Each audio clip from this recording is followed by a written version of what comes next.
Good afternoon. I'm twice honored to be here today with you. First, I'm pleased and honored to convey the board's thanks and admiration for all that each of you does to serve our students, enhance the region, and advance knowledge. Second, I'm honored to introduce Dr. Luis Proenza, who soon will be beginning his 15th year leading this great institution, and in so doing, he will become the third longest serving president.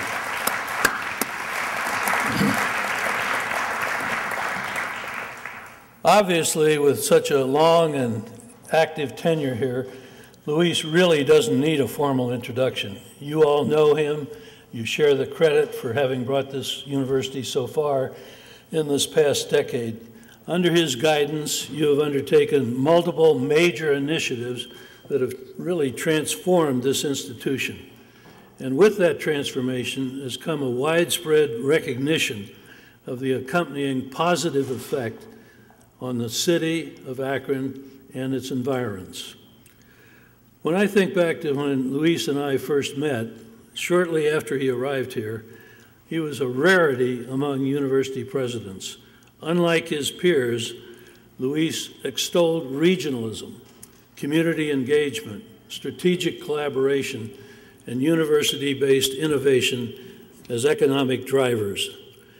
And these notions, which grew out of his involvement in national science and technology policy back in the 1970s, now are familiar and valued throughout our state and indeed the nation, thanks to the early efforts of Luis and a handful of others. So it's no surprise that during his presidency, the University of Akron has become a recognized national model for technology commercialization, for economic development, and corporate and community partnerships. We've made great strides, and this afternoon we'll hear more about our opportunities, our challenges, and our directions for the future. Ladies and gentlemen, please join me in welcoming the President of the University of Akron, Dr. Luis M. Proenza.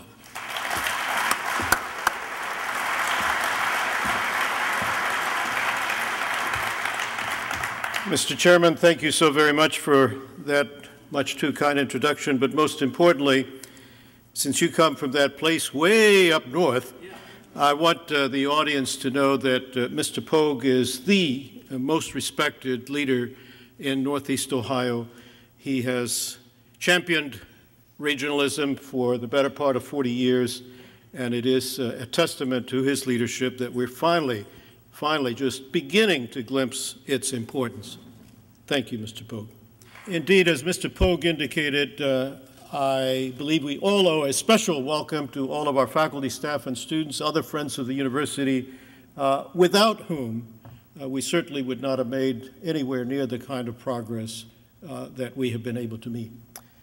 And I am very deeply grateful to all of you for your attendance, especially on the heels of one of the most exhausting elections in the history of this battleground state.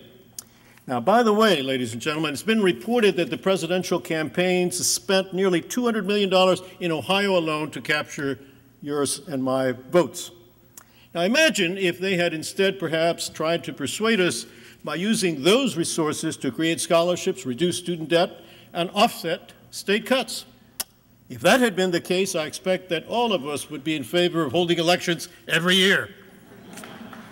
Well, while political candidates are often criticized for not putting forth a clear vision for the future, we have begun this academic year with Vision 2020, a new gold standard of university performance, our very own and carefully crafted strategic plan.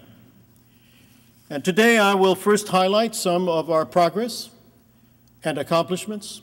Then I will outline the opportunities and significant challenges that face us and higher education.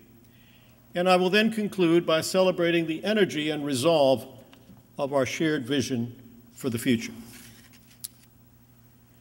Now, just as Tuesday's triumphant candidates now face the burden of delivering on the many promises that they made, so too do we in higher education have the obligation of delivering on the promise of our noble charter in a manner suitable to the 21st century. In this global knowledge-based economy, universities like ours continue to offer the greatest promise for individual success and for innovation-driven prosperity for communities and regions. Increasingly, however, critical eyes turn to see if we are fulfilling that promise, to see if we're delivering on that common vision for the future. I believe this university has, and I know we will continue to do so. And as Mr. Pogue indicated, in January, I will begin my 15th year as your president here as the University of Akron. There is much that we have done, and our accomplishments are many, but there is much more for us to do. It was not so long ago when we were perceived as a commuter school with cars and trucks that sped through streets that divided our campus into isolated quadrants. Quadrisected, I invented a word, quadrisected our campus. You could say bisected, can't you say quadrisected? Well, anyway, you get the point.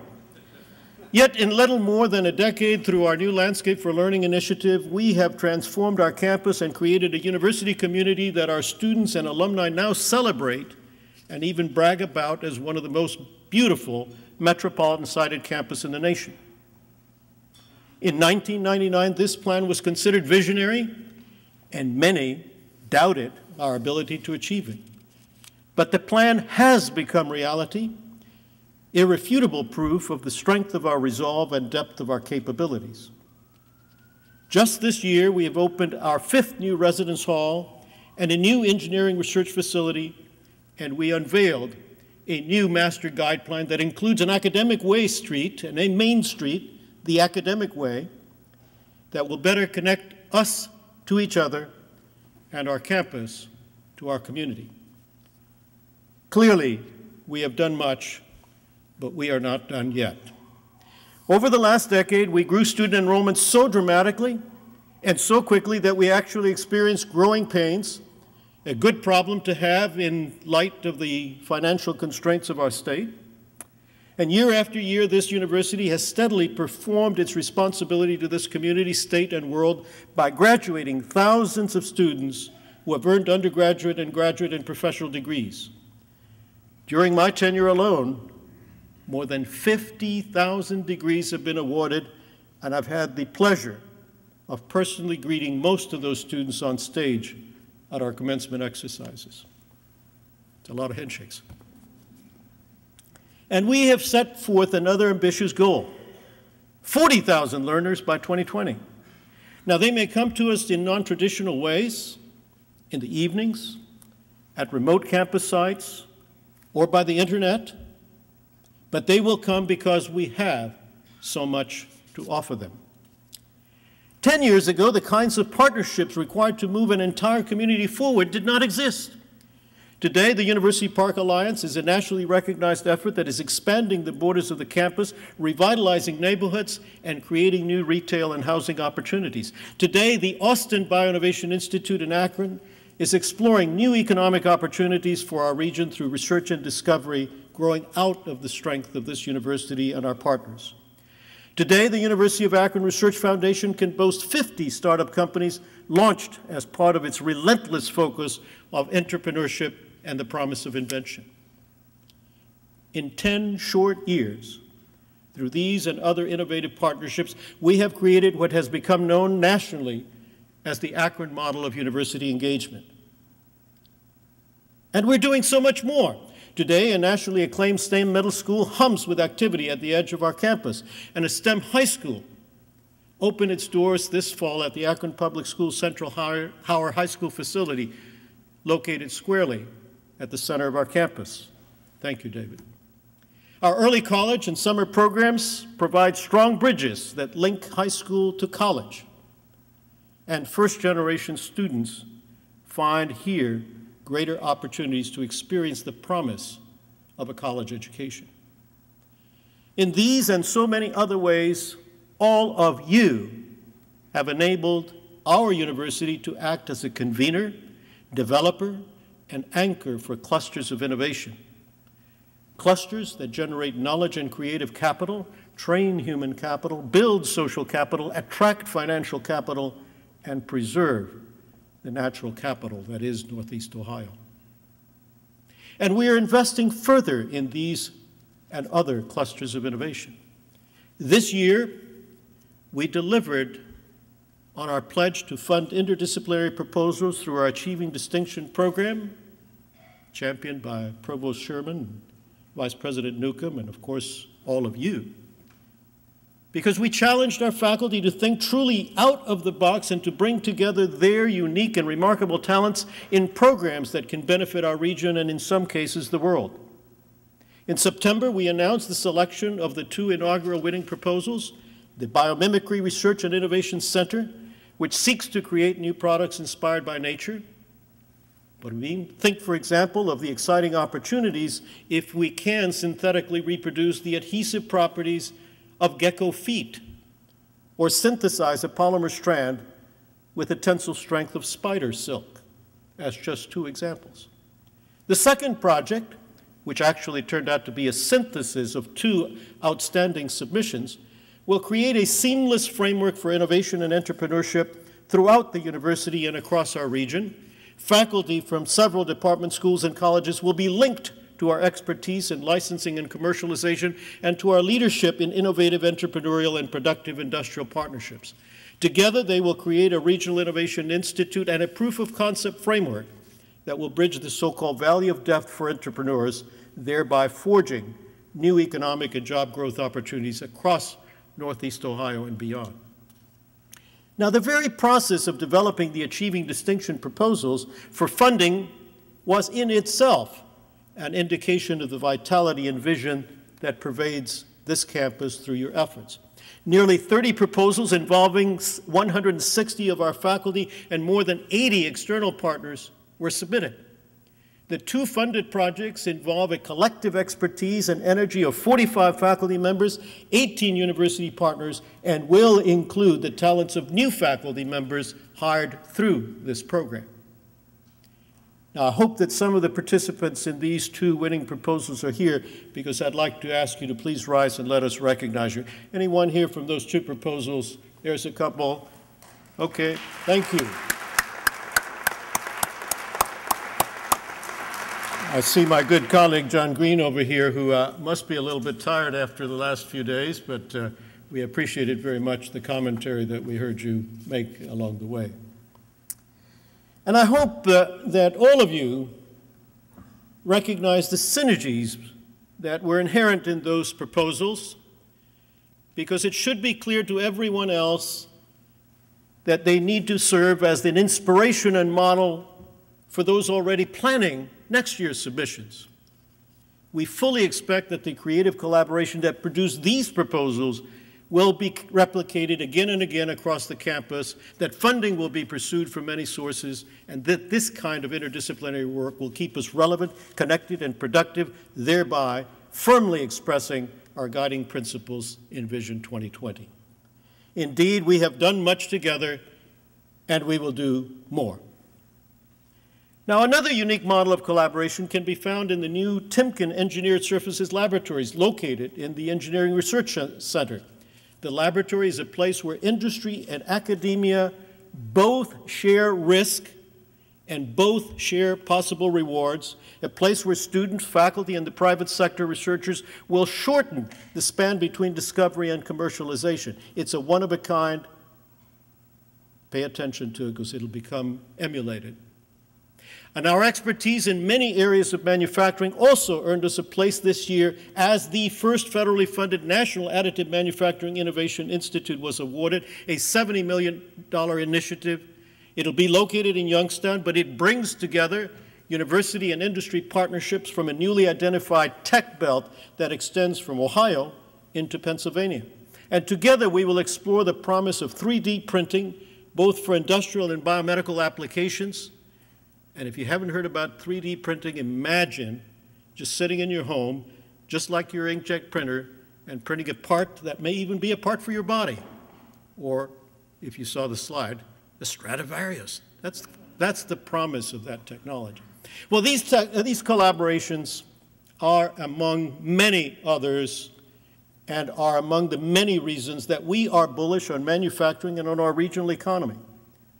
We're bullish because we're building the future with each and every partnership. Just last month, we led a number of Northeast Ohio universities in joining with the Manufacturing Advocacy and Growth Network, MAGNET, to advance an initiative that will help small and medium-sized manufacturers with research and development, state-of-the-art technologies, and funding opportunities for commercialization, all of the resources that they need to grow, flourish, and create new jobs.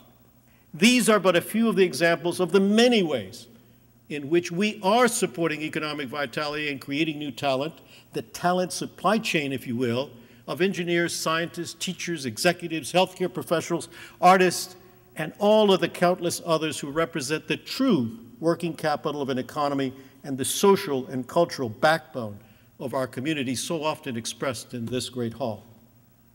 We have taken many other steps this year to collaborate across departments and colleges, to converge programs on this campus, and to coordinate our offerings at other university centers.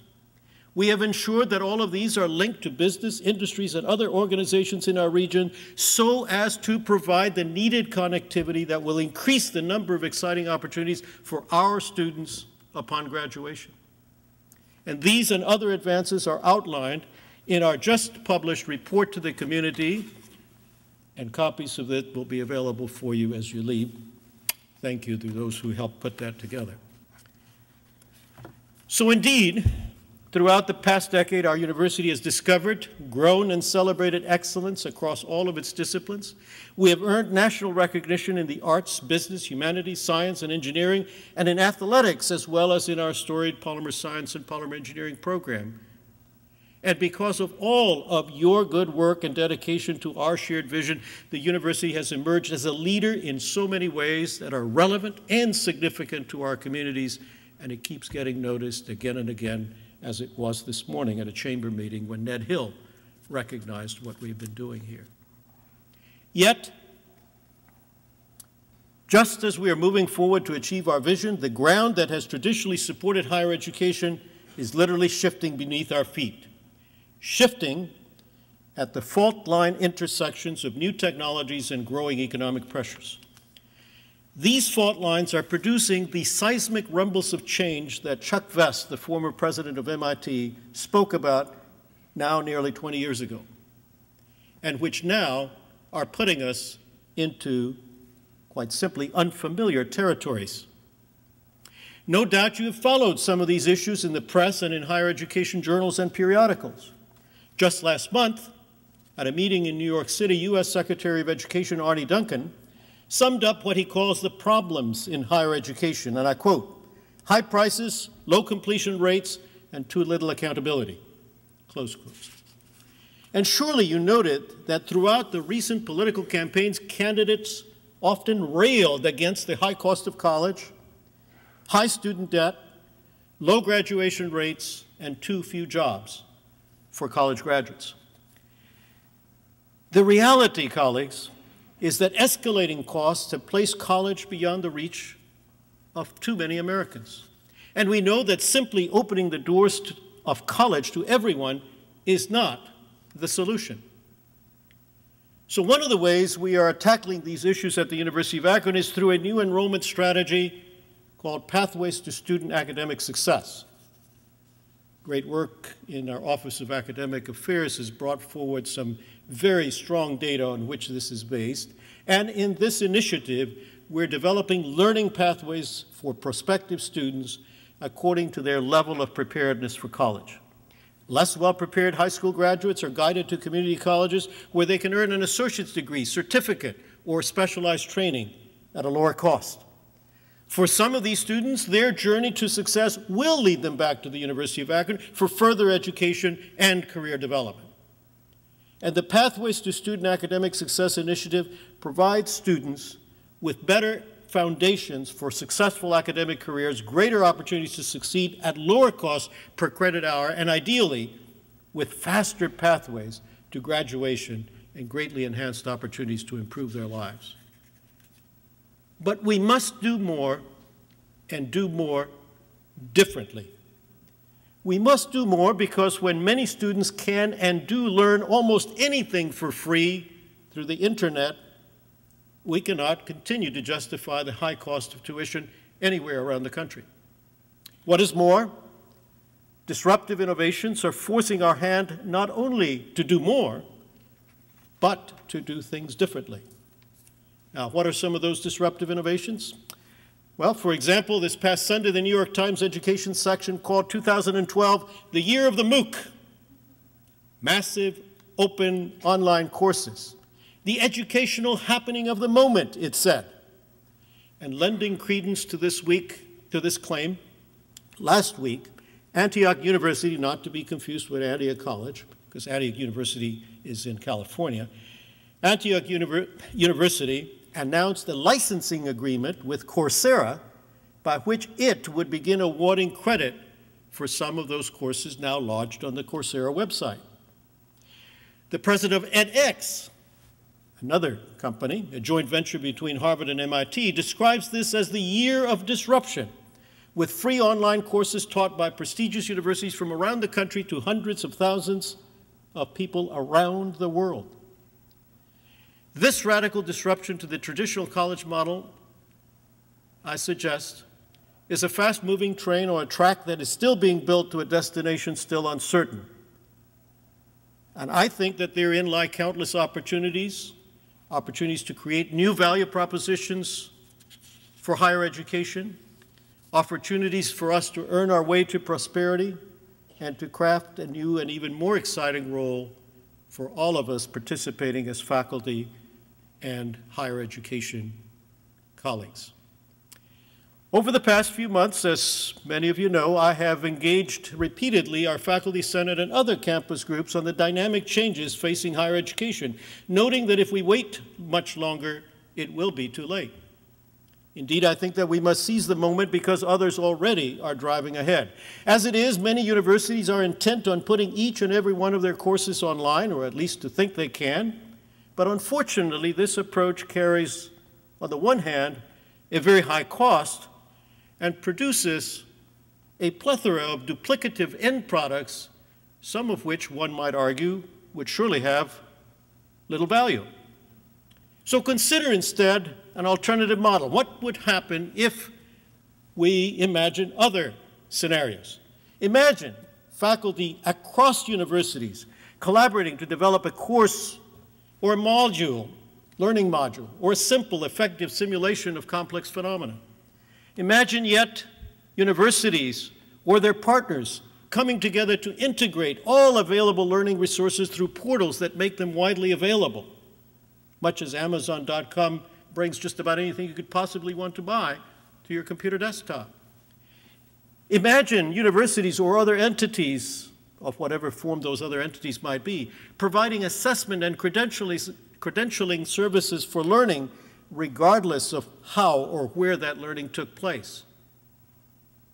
As it happens, we will raise and discuss precisely these kinds of scenarios this weekend at the annual meeting of the Association of Public and Land-Grant Universities in Denver. There, we will lead a discussion to explore new business models for higher education, including the Stanford Coursera Initiative, MIT's and Harvard's edX Initiative, the University of Wisconsin's Flex Degree, and a model that we have conceptualized and have tentatively titled the Integrator Assessor Model. Now, if that name is a little too long, just think of its acronym spoken as a student's adamant response to the question, who's going to succeed? I am. Let me explain some of the ideas that underline the concepts of integration and assessment in this model. By integration, we mean linking many learning platforms and resources, including open courseware, social media, and other innovative technologies, to enable students to select or design their own learning pathways with timelines that meet their own unique learning styles and circumstances. Imagine digital learning, in which students continuously test their comprehension or skills and receive immediate feedback. Imagining a learning environment where there is no failure, only encouragement to relearn and try again and progress, much as it happens in electronic games The kids just love that. They get immediate feedback, and they try again, and they get a little bit better and a little bit better.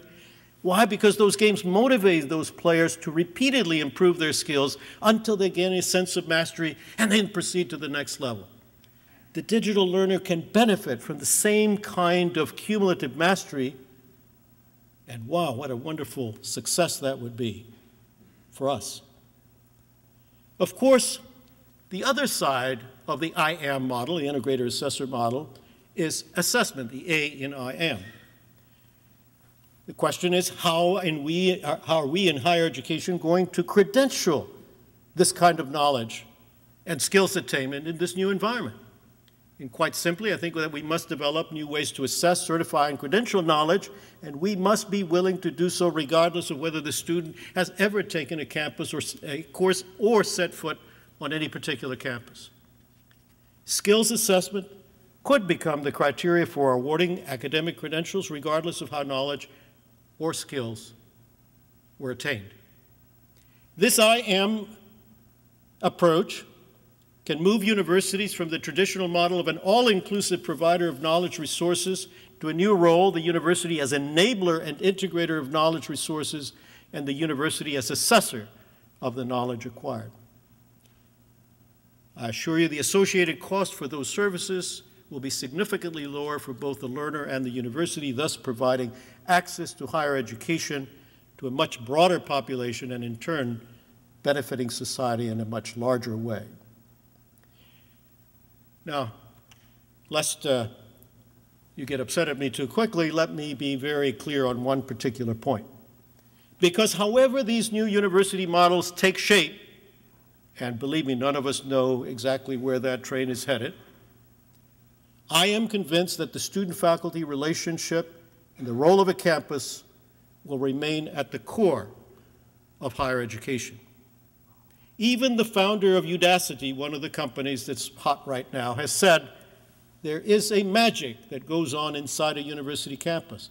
And I believe that magic is in the bond between professor and student, between researchers and teachers and learners. And the stronger that we can grow that bond, the more certain that we can be of success both for our students and for our institution. It may be a different relationship than one we've come to feel is the only relationship, but I believe it'll be a stronger one as we take advantage of technology that students know so well and are so much more adept at using than are we.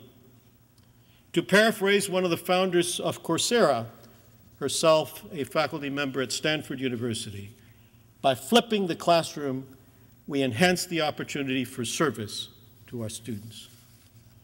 And is that not what higher education is supposed to be all about, after all? Enhancing opportunities and creating a kind of magic that can only be found at a place like the University of Akron? And that is why we have focused a great deal of our collective efforts this year on creating a distinctive Akron experience for our students. As part of Vision 2020, we have defined the Akron Experience as a journey to success that puts each and every student on a pathway to a lifetime of achievement. The Akron Experience is about connectivity, connecting classroom insights with real-world problem solving, connecting students with community and with industry through service projects and co-ops that ensure personal and professional success. And the Akron Experience is distinctly Akron because each student's experience is connected to some aspect of the region's historical, economic, social, or cultural assets. But don't just take my word for it. Listen to students whose futures are being shaped because they are here now at the University of Akron.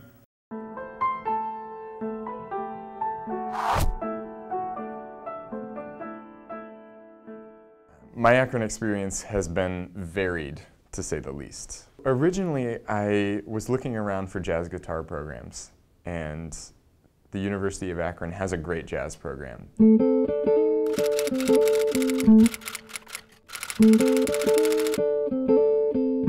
I had always been fascinated by shows on particle physics on the Discovery Channel. So I thought, you know what, I should take physics. And I realized during that semester that I was studying the fundamentals of what it takes to be an accelerator physicist, or someone who discovers a new particle, or works on string theory and really gets the heart of the universe. When I first came to the University of Akron, I wanted to be a chef. I just kind of moved along from that and found the Food and Environmental Nutrition program, which is just perfect for me.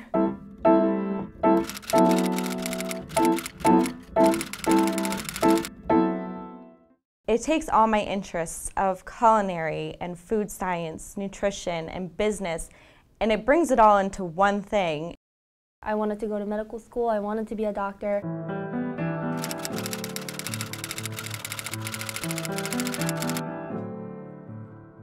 I've also realized throughout my playing, like nearly 2 decades of playing violin and piano, that music has a really positive and powerful impact on people.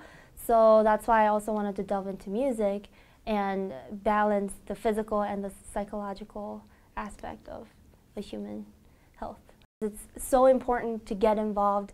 It's through the involvement that I got networking, interpersonal skills, time management skills, leadership skills, everything, and I'm still growing. When I was a little kid, I always used to tinker with electronics, and so that led me to, okay, engineering, let's do electrical engineering.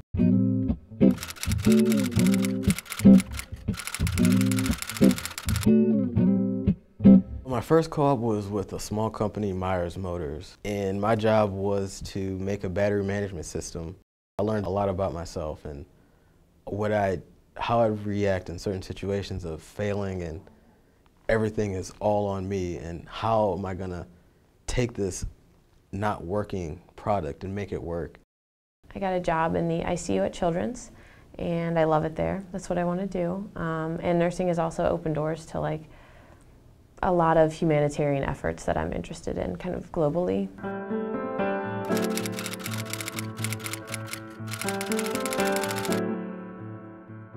It's reality-based. It's not a go away to college and let me have my sort of crazy college experience. It's people are here to come to learn. I've been able to work outside of school. I've been able to have experiences within my field, within my interests, and also out of my interests, which have really developed me as a better rounded person, I would say.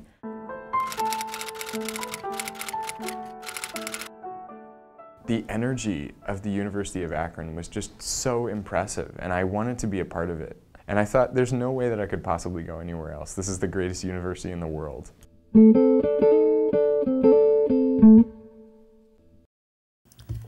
And usually, of course, I would ask them to stand up and be recognized.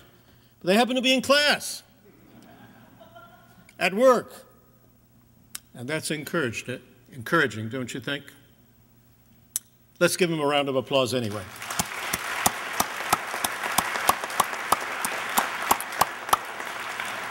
And indeed, we have routinely been meeting others, our honor students, our special majors, those that come to us from far and wide, international students. Wow, that's what it's all about. So as we develop the Akron Experience to its fullest potential, it'll strengthen our linkage to the community, to our alumni, as never before. And the additional connections and links we form in the community to build the Akron Experience will lead to even more opportunities for research, collaborative projects, gifts, and grants, and the kind of public support that matters to policymakers in Columbus and Washington. Most of all, a strong Akron Experience will benefit our students and build our collective pride. In closing, we have done a great deal in the past decade to enhance opportunities for our students and for ourselves as a higher education community. We've created new programs, new partnerships, and a magnificent new learning and living environment. We have earned significant recognition and earned the respect of many. Still, if we are to earn our keep, we also must further enhance our relevance, our connectivity, our productivity. And that means we must seize the moment and innovate our way to prosperity. We must gather our energies and put forth the effort required to achieve our vision and maintain our momentum. For in the end, we and we alone are responsible for ensuring our own success. We must and we will do more. Therefore, as we now go forward to invent a new future for the University of Akron, let us again take a lesson from our championship men's soccer team that we featured last year, which now begins the MAC tournament this week, ranked #1 in the nation. You see, competition is never easy, but Coach Caleb Porter says this about his team: we believe in ourselves, and we believe in what we are capable of doing. So what is the state of the University of Akron? We have done much, and we're determined to do much more. Thank you for your kind attention and for all of your contributions. Thank you.